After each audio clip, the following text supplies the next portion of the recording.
I'm a huge believer in like budgeting in ways for you to stay sane during your debt repayment,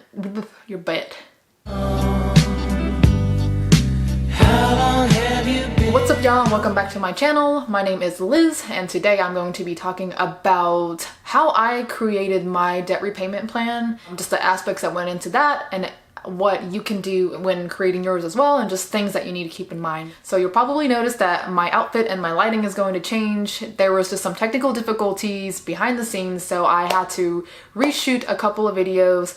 But make sure you subscribe to my channel so that you can get more updates on videos like this, and let's get into it. So a couple of things that you want to keep in mind when you're creating your debt repayment plan is your salary, your income, how much you're making, whether that's per week, per month, as well as how much debt that you have. These two things are going to determine how quickly you can pay off your debt, as well as how much you're going to have to sacrifice. Obviously, if you make like 200K a year, then you're going to be able to pay off a little quicker if you only have like a smaller amount of debt, and vice versa. So just keep those in mind as I talk about my methods and what's worked for me. Because I do think that a lot of times when someone's like talking, or when someone makes a video or a post about how much debt they've paid off, they make like a crazy amount of money. And yeah, so that's just something that I wanted to disclaim. That was just a disclaimer that I wanted to put ahead of time. So the first thing that you're gonna wanna do is to assess where exactly your money is going. So you're gonna wanna grab your bank statement, your receipts, your checkbook, whatever and wherever it is that you keep track of your finances. If you don't, then probably your bank statement is going to be the best. And if you haven't yet, then for the next couple of weeks or the next month or so, start to keep track of your bank account or keep track of your receipts, whatever method works better for you. But basically you're gonna want to see, what are you spending the least amount of money and where are you spending the most amount of money? And this is going to help you decide and kind of open your eyes to like what things you could be sacrificing that you don't exactly need to be spending your money into. So whether that's like personal spending, like clothes and shoes, or maybe you love coffee or going to bars and that kind of thing, or buying home decor. Start to place all your purchases into different categories, and that actually leads us into the next part. Okay, so step number 2 is creating your budget. After you've listed out all the areas that your money is going into, you can finally create your budget. And this is where you decide how much you're going to allot into every budget item. So the two most important things in creating a budget is your fixed expenses, like bills, your life insurance, your car insurance, bills that you know the set amount that is going to go into that, and pretty much like what day of the month it's going to go into that.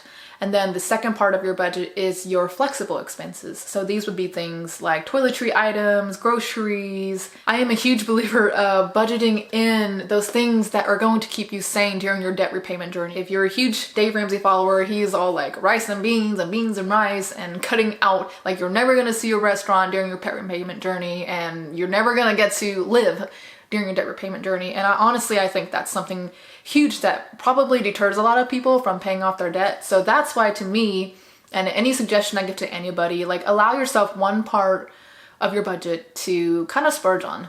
But also, disclaimer, don't go too crazy. So between the two of us per month, my husband and I only allow ourselves, I think, $20 for specialty drinks like coffee.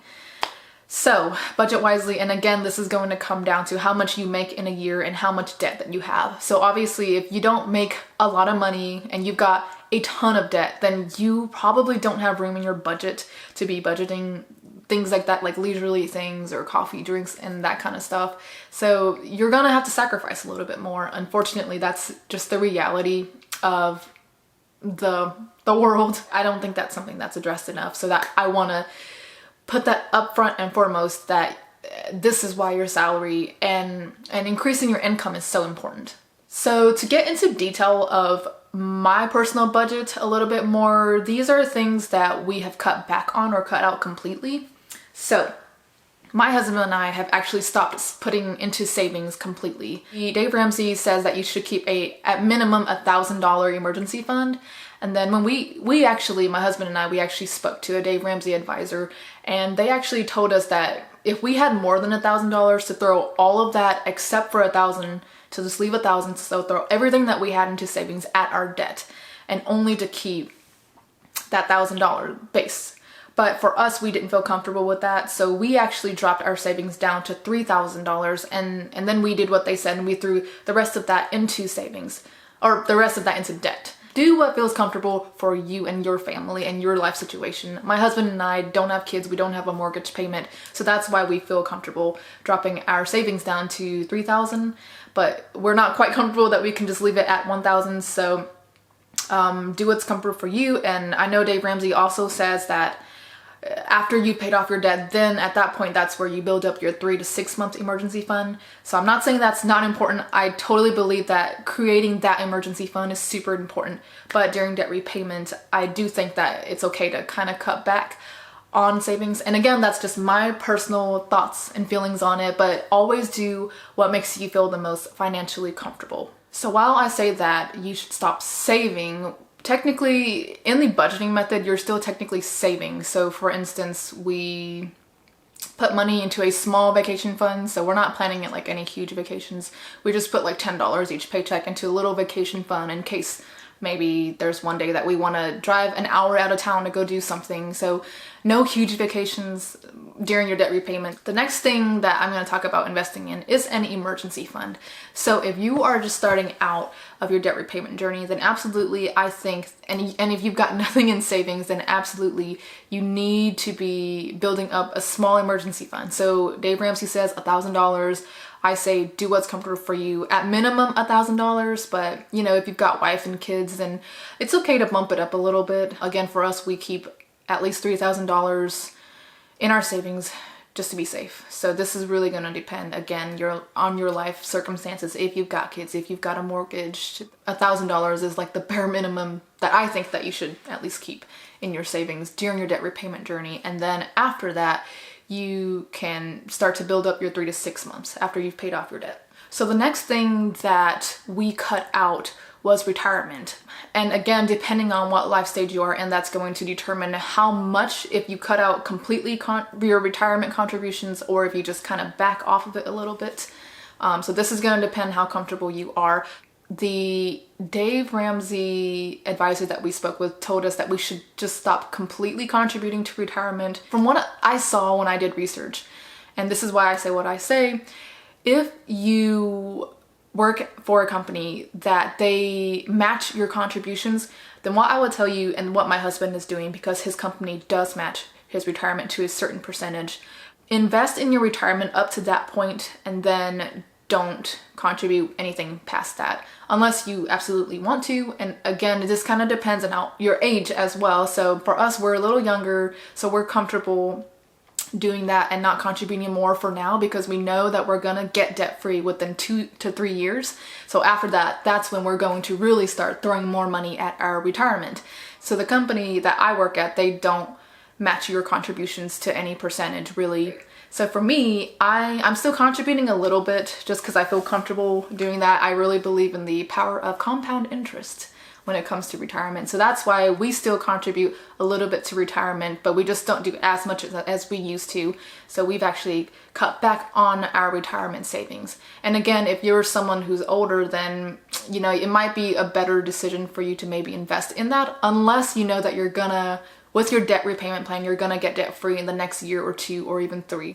The next thing is life insurance. So we were told by the Dave Ramsey advisor, you're gonna hear me say that a lot in this video, so just accept it.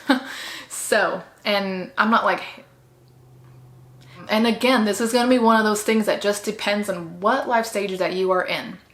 So for our situation, we are young, we don't have kids, we don't have a home that we own yet. We only have our cars really to our name right now. And that's why I can understand why we were told by the Dave Ramsey advisor to not have any life insurance right now. If you're comfortable with that, that's totally fine. But again, for us, we don't have barely anything in savings enough to cover if one of us was to pass away, so we wouldn't have any way to cover our funeral expenses, and that's just not something that we want to throw on our family members. So for us, we do have a small life insurance policy. It's a small amount, it's not huge, it's pretty cheap, it's manageable, but we pay about together probably $80 a month for both of our life insurances together. And that's something that we're willing to invest in right now, just because even though we don't have children and we don't have a home, which is the reason why you'd want to have life insurance, we still want to be able to cover funeral expenses. If you're someone who does have kids, you do have maybe a spouse that doesn't work, people that are depending on your income, and if you've got like a house that you're still making payments on, then absolutely, I honestly think that you should have a life insurance policy. There's things like whole life and term life insurance, which I can go into in another video if that's what you guys are interested in hearing about. I don't know a ton about it, but I do have thoughts on it of what I do know. So if you're interested in hearing more about term versus whole life insurance and the whole life insurance spiel, comment below and I'll do a video on that as well. One thing that I wanted to mention was, with me telling you to cut out like retirement and savings and all of that, that isn't so that that money can like be used for like leisurely or anything like that. But what you want to do is put all of that you would normally put into those areas, throw all of that into your debt, throw it at your debt. That's going to be another way that you increase your income, which is why I'm even talking about cutting back on these areas. So a couple of other things that I use, that it doesn't necessarily have to be if you're just paying off debt, but it's just like something good in general to have to help you save some money. It's called the Rakuten and the Ibotta app. So 2 different apps. So make sure you guys use my referral links down below. I get a little bit of money from it. You get a little bit of money from it, but it's not going to cost you anything to sign up for these things except just entering your email. So again, links down below. And these are just 2 apps that I use to give me cash back on items that I purchased, items that I would normally purchase anyway. And also a really good thing to have when you're paying off debt and you want to get free money back. So highly recommend that. Thank you so much for watching. Make sure you hit that subscribe button as well as the notification bell to get updates on when I upload my videos. I will see you guys next time. Bye.